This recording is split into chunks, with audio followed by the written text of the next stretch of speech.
kuweza kutoa shukrani zangu za dhati kwa ndugu jamaa na marafiki wote ambao wamekuwa kunisikiza Baraka1 TV kwa takriban mwaka mzima 2025 tumeweza kumaliza, na hivyo Mungu ametunemekea tena kuingia mwaka huu 2026. Tuko tarehe 2 za mwezi wa kwanza. Mimi ni baba la baba mzee uongozi Umar Rajabu Akili Kabonga, na hii ni saa 6 saa za Afrika Kati, ikiwa ni 7 majira ya Afrika ya Mashariki. Na tumai kwamba kwa yote ambayo umeweza kuyasikiza tokea asubuhi na tokea jana pia hatukuweza kuwa nafasi kubwa kuweza kurusha matangazo ya saa 6 pamoja na saa 9 ikiwa pia na saa 12 jioni, ni kutokana na mishemishe ambazo zilikuwa ziko katika jiji na vijiji mbalimbali, na kule ambako wazalendo FARDC wako wanaendelea kufanya kazi kubwa kwa ajili ya kuweza kuhakikisha kwamba ikiwezekana kabla ya tarehe 5 za mwezi huu wa kwanza watu wawe wamekwisha kurudia ndani ya jiji la Uvira. Kwa hiyo sisi badala ya kusherekea ili tulifanyia hii tukiwa tuko mafichoni, na kama unavyojua ni jambo la heri sana kufanya jambo kubwa kwa ajili ya taifa ili iweze kuja kuwanufaisha watoto wengine ambao watakuja badala yetu. Nchi hii ambayo sisi tuko tunaishi, sacrifice ambazo tuko tunafanya leo tuzifanyi kwa sababu sisi tu survive, bila tunafanya kwa ajili ya kujua kwamba kesho vizazi ambavyo viko vinakuja vitaishi katika mazingira gani. Ushelewa? Vitaishi mazingira gani? Je, tutakubali kuendelea kuwa watumwa ama tutajikomboa sisi wenyewe? Kwa sababu ndugu zangu, ngoja nitumie nafasi hii ili kuweza kunyosha mambo, angalau kidogo mambo yakae sawa, tuweze kuelewana na kuweza kujua context ya hii vita gisi iko inaenda. Watu wengi hawajui jinsi vita iko inaenda, na ndio maana pia nachukua nafasi hii ili niweze kukupa somo, baadhi ya somo ambazo zitakutengeneza na kuelewa kumbe tunatakiwa kufanya jambo kwa ajili ya vita hii. Hii vita leo hii kama tuko mvile Uvira zamani. Ushelewa? Kama wazalendo na FARDC tuko tunakunywa mai Uvira. Hii bone ane tungekulia Uvira. Lakini kutokana na dalili ambazo zilisababisha tusiweze kulia bone ane Uvira ni zile ambazo tunazilalamikia kila siku, usaliti. Na pia kuna kitu kingine ambacho nitakuja kuclarify, kutia clear, kujaribu kuambia watu kuhusiana na taarifa ambazo mko mnazisikia. Kuna taarifa ambayo inasema kwamba General Ngoma Nzito wa FABB ndio amepewa operation ya Makobola hii ya kuja akse mpaka Uvira kuja kukomboa Uvira. Hii taarifa nataka nifafanue ili watu waelewe nini kinafanyika. Officiellement Ngoma Nzito haiko rekoni kama komanda mwenye anena uongoza vikosi vya FARDC. Sawa? Hiyo ni uongo. Hawezi kuongoza vikosi vya FARDC. FARDC iko na komandema yake yenye iko bien ordonné na yenye iko bien structuré. Kwa hiyo kama wanaweza kumtoa kamanda mwenye anapewa nafasi yake, hawezi kuwa mzalendo ndo anaongoza vita bana. Ni lazima apewe mwanajeshi wa Jamhuri ya Kidemokrasia ya Kongo mwenye iko koni officiellement comme officier wa FARDC. Na baada ya kuweza kumweka nyuma komanda Michel ambaye alikuwa iko na masupso za kukolabore na M23, huku wakiwa wanamtengea selo, taarifa ambazo tumezipata $1 million. Sawa? Dola milioni 1 ndio ilikuwa inawekwa ili aweze kupewa agawane yeye na komanda mwenye kwa Baraka, ili waweze kusababisha kupita kwa M23. So hizo taarifa zikatembea sana, watu wakaalerte sana, wazalendo wakasema kama kilitokea Kaziba na kupleni ya Ruzizi, Katogota, Luvungi, Sange, ndio tena hile system yenye inataka kutokea Baraka. Si mnakumbuka kwamba wazalendo walikuwa deja wako Mkamanyola, walikuwa washakuwa Mkamanyola. Kilichokuwa kinabaki sasa ni kuweza kulanse maatake za nguvu na kufanya ratissage, wadhibiti Kamanyola na wapande ngoma waende mpaka Nyangezi. Lakini Kinyechiviri alifanyia ni nini? Repli. Mwache kupigana, mrudie kwanza Mngoi kesho, ndo tutaplanire mzuri. Kumbe deja kule basha panga vyabo, ndo wakaanza. Na ndo hili ile pia ilitaka kutokea wapi? Kutokea Makobola. Unajua hii milima yote mwenye anajua tu huko vizuri. Nafikiri hawezi kudanganyika na sehemu yote hapo. Na haya maeneo yote. Huko watu ambao hawaonekanagi lakini wako. Kwa hiyo ni ngumu kwa adui kuweza kupita.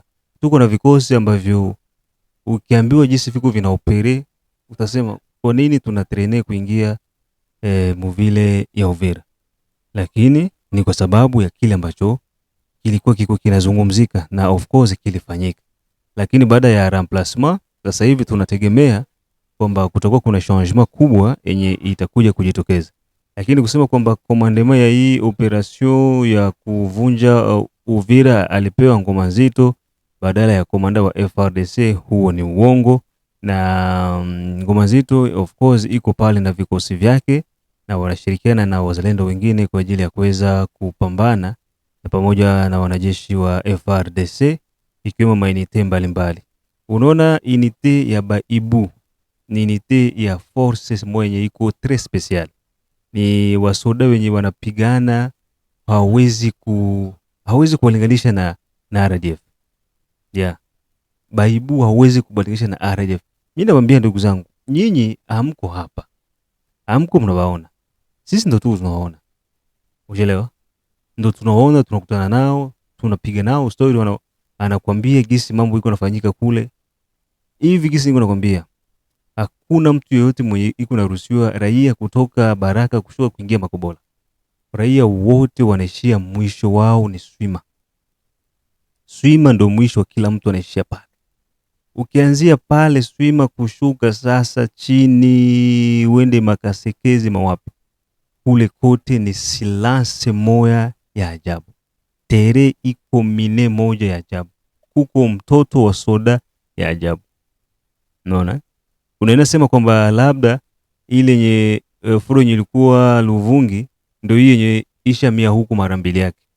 Lakini ile pia sisi haituridhishi. Haturiziki tena kuona kenye kilikuwa Luvungi ndio kije tena huku. Kwa sababu vile vile batatraine tena pale, watawaweka tena pale huku adui iko na renforce Uvira. Iko najipanga Uvira. Iko naendelea kutafuta ba general ba colonel juu sasa hivi vita haiko tena inaongozwa na ba general, banakuwa ni ba colonel na ba captain na ba major. Kwa hiyo sasa yeye adui ataendelea kutafutana na hao viongozi juu ya kuwapatia rushwa gisi alikuwa shapata deja bwana Michel. Unaona gisi adui unafanya? Sie huku tukiteki Bambazi tunakaa mu distraction. Ile distraction itatupelekea mpaka kupoteza tena equilibre na mwisho siku unajikuta tunaenda. Hapa kuko mbinu yenye adui iko nasa kutumikisha. Ni mbinu hipi? Sio kila soda wa FRDC ndio tuseme kwamba anatumika na kabila. Hapana. Nitakupa mfano wa Christian Chiwewe. Christian Chiwewe alikuwa ni mwanajeshi wa chini sana wakati wa kabila. Alikuwa hana chochote kile. Lakini ujio wa Felix akampa rank, akampa cheo, akampa kila kitu. Sawa, akamfanya kuwa soda mkubwa mbasoda bote mu RDC. Lakini ile influence alikuwa shiko nayo, watu wa kabila wakaona ujamaa anapanda vyeo, tumeinfluence na nini na pesa. Kumbuka kabila iko na pesa nyingi za kumwaga. Iko na pesa za buchafu mno. Unaona? Mtu mwenye utajiri wake uko estime kuwa mu 30 miliari de dollars. Na hiyo hapo ndo sisi zenye tunasema achana na zenye hatuoni. Donc tukiestime hawezi kosa hata masaa miliari ya dolari. Masaa miliari ya dolari ndo kabila hawezi kosa, lakini bata kuestime ile kwamba iko ma 18 ma 20 ma 30 tusa, lakini iko na franga za buchafu. Kwa hiyo mtu mwenye iko na masaa miliari, ma 70 miliari, okay tutie 50 miliari. Akitoa na hii budget hapo yenye walitoa ya hii vita banatoa 3 miliari. Sawa? 3 miliari.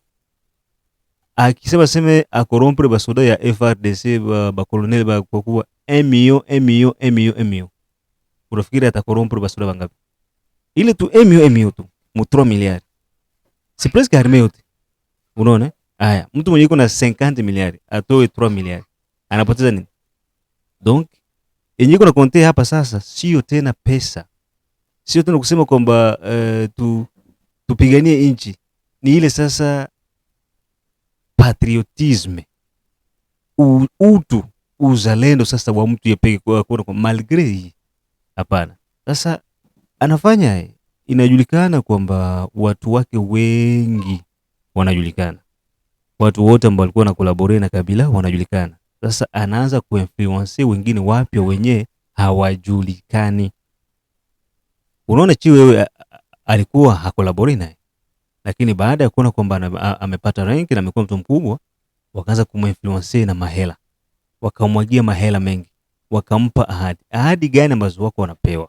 Wako wanaambiwa hivi, sikiliza, tunakupatia pesa kiwango fulani, tunajua kwamba watakufunga, sawa? Wakisha kufunga ukiwa jela kule, sisi tutachukua nchi.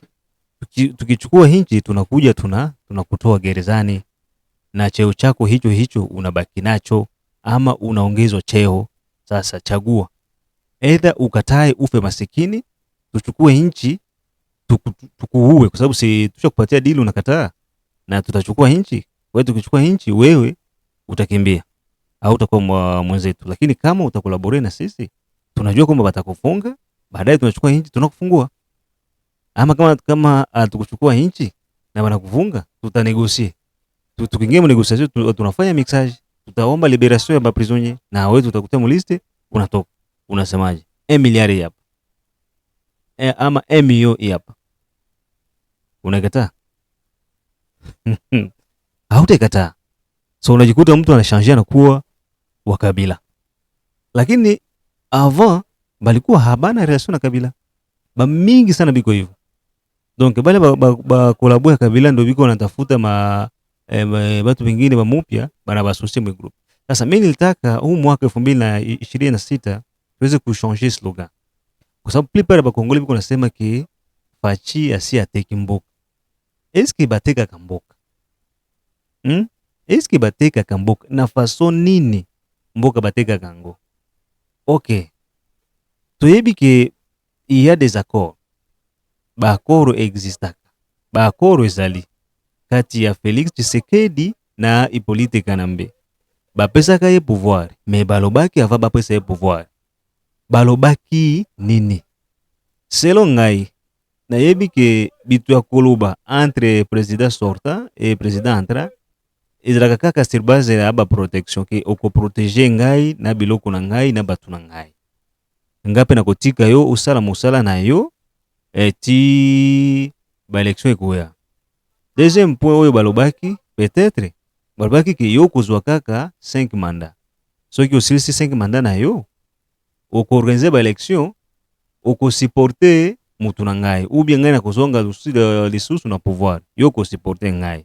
Est-ce que osa d'accord? Oui, naza d'accord na kosala yango. Sinya kaka, ba sinyaki balobaki ba terminaki. Et alors, makambwe mukubwa akoti na pouvoir. Aiko tala ndenge mboka ezo marché, eza malamu te. Siko ngana kosala nini? Il faut nasunga ba Congolais. Wana nde musala na ye ausala. Lelo oyo Felix azana musala moko ya munene. Ni kitu kinye batu tu hatujui. Yeah. Ndio maana tungeshange slogan mwi mwaka. Tuache kuwa nasema kwamba inchi yetu basha yuzisha, habawezi kusisha inchi. Na parti ya este habawezi kuuzisha. Na hakuna este bila weste, hakuna este bila nord, hakuna este bila side. Hata bafanya hii Kinshasa haiwezi sacrifice este. Probleme yenye iliweza kujipanda este ni probleme ya miaka 13 nyuma. Ilitengenezwa hivyo na Wanyarwanda, utawala wa Kagame kwa muda mrefu kwa ajili ya kuweza kupoteza este, kuangamiza watoto wa este. Na wakati Felix alichukua madaraka, yote hiyo aliambiwa. Kuko mavitabu, kuko mamikataba ambazo zilikuwa armée rwandaise ikuwe na sirikile mu Kongo, mu mipaka yote ya Kongo, ndio ile makuru yenye balifanya masansiti na sehemu zingine. Bakuwe na sirikile mu mipaka yote ya Kongo saa zote zenye banajisikia. Jeshi la Rwanda liko na autorisation ya kupita mu mipaka yetu yote kenda. Kisa wanajisikia. Donc balitengeneza, balinfiltre nchi. Balingia presque kila service. Kila fasi balingia. Donc si tulikuwa hatuna pa kukamatia. Alors Felix anakuja kuta gisa alisemaka. Batu walo baki tobomi mboka. tokuti mboke sie kufa kala. C'est vrai. Lakini kuko watu wachache ndio wenye hawapendi kuelewa kwamba nchi hii ilikuwa iko pabaya mno. Na mpaka hivi kwetu tunaenda. Felix alichagua voie ya diplomasi. Paraporo na kusema kwamba angechagua voie ya vita, iko contre, angeshindwa tu vita. Yeah. Kumbuka iko na faire face na mtu mwenye iko na utajiri kuliko Kongo. Kanambe, iko na pesa kuliko serikali ya Kongo. Na unajua ba Kongole biko faible mbele ya pesa. Ba corruptible ba moja ya juu. Wewe mtu bana kupropose $1 million. Est-ce que utakatala? Na ukiangalia kwamba kwenu ni Bandundu, kwenu ni Equateur, kwenu ni Kishasa, bana kutuma baraka. Unaambiwa bwana tika bango baleka, tokopesa yo $1 million et puis tokozwa yo soki tozwe pouvoir, okokoma kaka komanda vile makokoma boy. Zua mbongo na yo. Est-ce que kotika ngo? Les Congolais devant l'argent. Okokite, uwezi. Lazima utaitika. Et voilà. Sasa ile ndio vonye Felix aliona kwamba nikiingia sasa tupigane kabisa. No. Na ndio maana nikupatie hii secret moja. Unaona ba komanda kama bachiviri banini bale bana formation ya baibu. Abana. Na ndio maana balishindwa na vita. Me hii vita kama anapewa soda mwenye alikuwa mwi trupe ya baibu, formation ya Israel, formation yenye ilikuwa ilifanyika nje hapa, hii ya mupya ndio ziko na force kuliko au yenye litangulia. Na ndio maana unaona mambo iko na bouger kulinye zote na hakuna kenye kiko kinashindikana. Hakuna depuis baibu baingie kule, hakuna fasi kwenye M23 isha ganye. Hakuna. Kote biko wanapigwa seriously. Unaona? Na ndio hiyo maana unakuta kwamba Felix akasema pana, avec voie ya diplomasi itasaidia. Of course diplomasi inasaidia, na ndio voie yenye yeye anachagua kwenda na diplomasi mpaka gisi tutamaliza. Huko taarifa mbalimbali ambazo ziko zinakuja zinazunguruka Rwanda, wamefanya hivi, ndio ile maalerte zinakuwa, na huku chini chini wako wanaenda wanawapiga kidogo kidogo. Ushiro. Kwa hiyo muvile ya Uvira kuingia sio kitu ya kusema kwamba itachukua muda biko na jiranforce kule. Okay, sawa. Bana jiranforce kule na sisi pia huko tuko tunajiranforce. Na tunajua nini kenye kitafanyika, mipango ipi ya serikali iko nafanya na kusonga mbele. Kwa hiyo ni watu tu kuweza kutulia na kuacha kila kitu lawama. Kila Kongole anajua sasa hivi. Wakongole ni wajuaji sana. Kila mtu anajua, kila mtu yuko na macheri ya vita, kila mtu yuko na macheri ya logistiki, kila mtu yuko na macheri donc kila mtu anajua kila kitu. Sasa ile inakuwa iko inaambrie watu. Huwezi kuachia mtu mwenye anajua kitu afanye. Kila mtu achukue nafasi yake, mwache kila mtu afanye nafasi yake, lakini kwamba inchi kuuzisha inchi haiuzishwagi. Sud Kivu haiwezi kuuzishiwa wala Nord Kivu, Est ya Kongo haiwezi kuuzishiwa.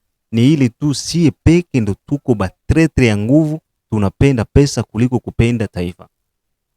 Unajua sasa hivi kama tutakubali kutawaliwa na M23, donc tunakubali utawala wa Rwanda ndio uingie. Na kama unavyojua utawala wa Mnyarwanda hasi atakuwa tuna chochote kile cha kufanya.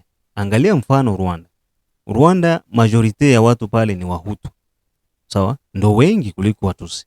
Lakini kwa sababu Watusi ndo wanatawala jeshi lote, 90% ya jeshi ni Watusi. Mwadministrasyon wenye wako ndani ni Watusi. Wahutu ni wanajeshi wa ranki za chini. Na ndio maana pia hata ukija kuangalia hii vita yetu tunapigana huko, wenye wako nakuja mstari wa mbele ni wasoda wa RDF wa Kihutu. Unaona? Ulisikia jinsi komanda Alida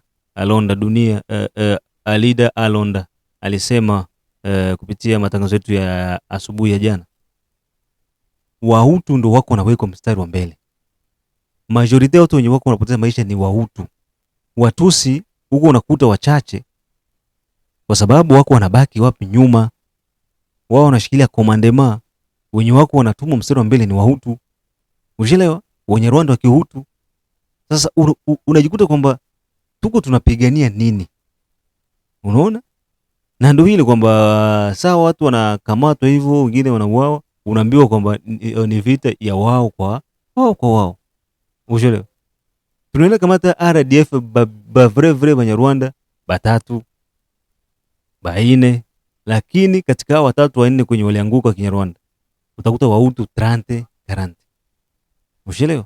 Sasa hiyo nini? Ni politiki yenye Kagame iko natumikisha, na ndio maana hawezi kubali kwamba utawaliwe na Mnyarwanda. Licha ya yote iko nasemekana ya M23 wanajaribu kujisafisha tusa ni sieba Kongole. Jamani, hii vita mwenye anashikilia mpini ni Mnyarwanda. Haiko mimi ndio nasema, Nations Unies ndio ishasema. Nations Unies iko nasema, Etats-Unis ilisema vita iko coordonné programme kila kitu na Paul Kagame na Rwanda. Sawa. Sasa mimi niko nafanya tu kukumbusha. Kwa hiyo tusiwe tunasema kwamba nchi yetu banayuzisha, nchi haiwezi kuuzishiwa. Ni sisi tukae na tusubirie mipango ya taifa, nchi gisi iko nafanya, serikali gisi iko inaenda iweze kutusaidia kudhibiti maeneo yote ambayo yanashikiliwa. Na ndio hii yenye tuko tunapambana nayo hapa. Tayari bwana Michel amekusha kukamata. Ndio huyo mko mnaona hapo Okuyo Kibambazi, Okuyo nani ya masakre. Ndio huyo jamaa. Unaona? Amepelekwa Kalemie tayari kwenda kushughulikiwa. Na nafikiri komandemo mwenye ataipewa atakuwa iko na moyo wa kusema tusaidiane tuweze kukomboa watu wa Uvira. Uvira watu wanateseka sana. Sasa hivi nasikia Kigozi ya bunga inakuwa 5,000. Kigozi ya bunga 5,000. Yenye tu tunauza combien 500. 500. Ya mogo ndio ilikuwa mkombe wisa sijui. Meleo iko 5,000 Kigozi mwa. Bapeti biko pale hivi biko nateseka kulia kila siku njala crisis. Ushelewa? Hakuna kitu. Kwa hiyo M23 wanatakiwa waondoke Uvira mapema iwezekanavyo. Na kama watashindwa kuondoka kwa kujitakia kwao, basi serikali itatumia mkono wa chuma ili kuweza kuondoa. Na ndio hiki kenye kiko kinafanyika, ndugu zangu, ni kuvumiliana. Tuendelee kuvumiliana, na tunapokuwa tunavumiliana pia ndio tunajipa moyo konde ili tuweze kufikia malengo ambayo serikali inataka ifanye. Hakuna mkate mgumu mbele ya chai. Hakuna nchi ambayo